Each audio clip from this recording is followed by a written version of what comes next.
Sabe, quando a gente olha para essas narrativas antigas, é muito fácil pensar nelas como, só mais uma história de violência de um tempo distante. Mas o que aconteceu em Siquém, lá no livro de Gênesis, é bem mais do que isso. É um ponto de virada, sabe? Uma verdadeira crise existencial que quase destruiu uma família inteira, mas que, de um jeito meio paradoxal, acabou forjando a identidade de uma nação. Nossa, a angústia de Jacó é quase palpável nessa frase, não é? Esse cheiro que ele fala, claro, não é físico, é sobre reputação, é sobre se tornar um pária. De uma hora para outra, a família dele virou um alvo, odiada e completamente exposta ao perigo. Mas como eles chegaram nesse ponto de desespero?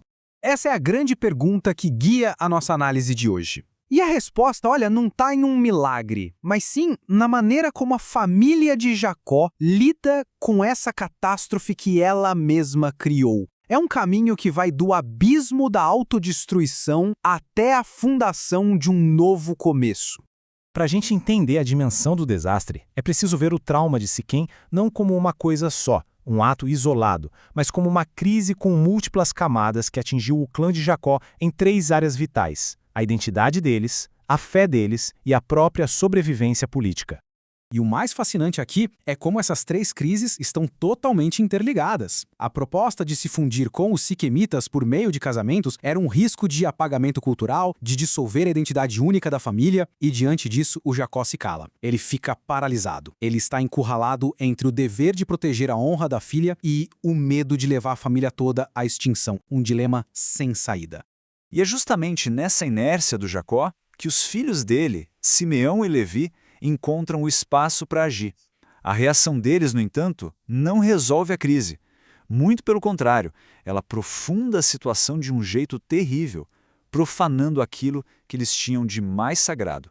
A astúcia desse plano é assustadora. Eles pegaram a circuncisão, que era o sinal físico e sagrado da aliança com Deus, e perverteram isso, transformando numa arma de guerra.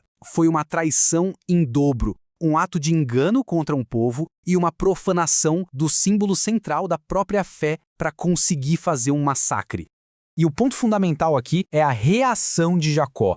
Ele fica horrorizado. Ele percebe que os filhos carregam uma fúria selvagem, algo que ele simplesmente não consegue controlar. A violência deles não trouxe justiça, mas sim um novo tipo de ferida, o trauma moral interno. O peso de saber do que a sua própria linhagem era capaz. Essa ferida interna não desapareceu com o tempo. O ato de Siquém ecoou por gerações, com consequências documentadas muitos anos depois, lá no leito de morte de Jacó. Ações geram reações, né? E as de Simeão e Levi foram gravíssimas. A força disso aqui é impressionante. No momento de dar sua bênção final, Jacó se recusa a abençoar Simeão e Levi. Pelo contrário, ele os amaldiçoa. Ele nunca perdoou nem esqueceu a crueldade da fúria deles. E essa maldição paterna acabou selando o destino das suas tribos. E este slide mostra de forma brilhante como a maldição se tornou realidade. Não foram só palavras ditas com raiva, elas se materializaram na história. A tribo de Simeão, ela praticamente se dissolveu. E a de Levi não ganhou território próprio, foi dispersa. Talvez tenha sido uma maneira de redirecionar aquela energia violenta para um zelo religioso, agora distribuído e controlado entre as outras tribos. Mas a história não acaba em maldição. Depois de chegar no fundo do poço, um novo capítulo se inicia. A gente vê agora uma jornada consciente, uma peregrinação para curar as feridas espirituais e morais da família. Vamos ver como eles se reergueram a partir daqui. Essa ordem divina não é aleatória. É uma resposta direta àquele mau cheiro que o Jacó tinha lamentado. A família precisava de mais do que só mudar de lugar. Eles precisavam de uma limpeza espiritual para se livrar da contaminação moral que o massacre de Siquém representava. O que a gente vê aqui são passos práticos de purificação. Jacó exige que todo mundo se desfaça dos seus ídolos, incluindo aqueles que a sua esposa mais amada, Raquel, tinha roubado. Ao enterrá-lo justamente em Siquém, ele está simbolicamente sepultando aquele passado tóxico. E em Betel, ele renova sua aliança, reconsagrando o lugar e a sua família a Deus. Esse mapa da jornada nos mostra que cada parada tinha um significado profundo. Em Siquém, eles sepultam o passado. Em Betel, eles reafirmam o futuro.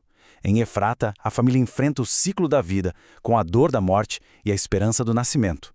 E por fim, em Hebron, o processo de cura se completa com a reconciliação. É ao longo dessa jornada de purificação que a família finalmente se consolida. Eles deixam de ser um clã nômade e fraturado, o clã de Jacó, para se tornarem os fundamentos da nação de Israel.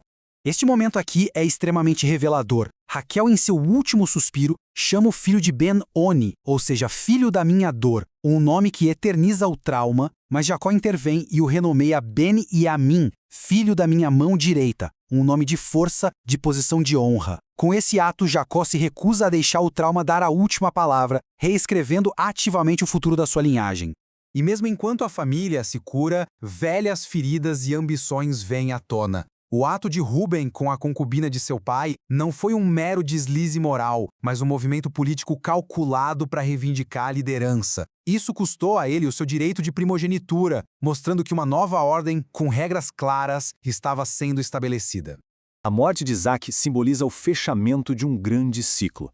Ele era a última conexão viva com o patriarca Abraão. Com a morte dele, o bastão é passado em definitivo para a nova geração, que agora estava estruturada de uma forma completamente nova. E aqui temos a prova final da cura familiar, Jacó e Esaú, cuja rivalidade marcou uma geração inteira de conflitos, agora se unem em paz para honrar o pai. A reconciliação, que tinha começado anos antes, agora está selada. As fraturas internas do clã finalmente se fecharam. E o resultado de toda essa jornada está aqui, nesta lista. E isso não é só uma genealogia. O que antes era uma coleção de irmãos competindo entre si, agora é apresentado como estrutura formal das 12 tribos de Israel, o alicerce de um povo. Portanto, a grande lição é esta. A jornada depois de Siquém foi o processo que finalmente transformou o homem Jacó no patriarca Israel. Ele confrontou o trauma, purificou sua casa, resolveu as disputas internas e estabeleceu uma nova identidade coletiva. Ele se tornou, de fato, o líder de um povo. Isso nos deixa com uma reflexão poderosa. A história de Siquém mostra que uma crise devastadora, uma cicatriz profunda, não precisa ser um ponto final. Quando essa crise é confrontada, purificada e superada, ela pode se transformar no próprio fundamento sobre o qual uma identidade mais resiliente e unificada é construída.